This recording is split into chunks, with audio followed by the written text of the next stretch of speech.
Ne kışımı yaşadım ne de yazımı. Kader kara yazmış benim yazımı. Boynu bükük koydum oğlum kızımı. Hep bir yanım eksik, eksik be kardeş.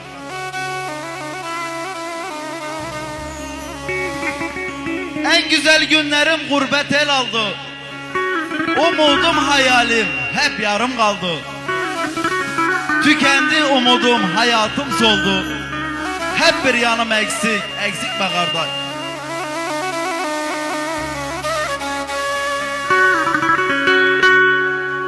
Bir sene oldu gurbetlik bitmez. Halep'in hayali karşımdan gitmez. Tabibin merhemi yaramı sarmaz. Hep bir yanım eksik, eksik be kardeş.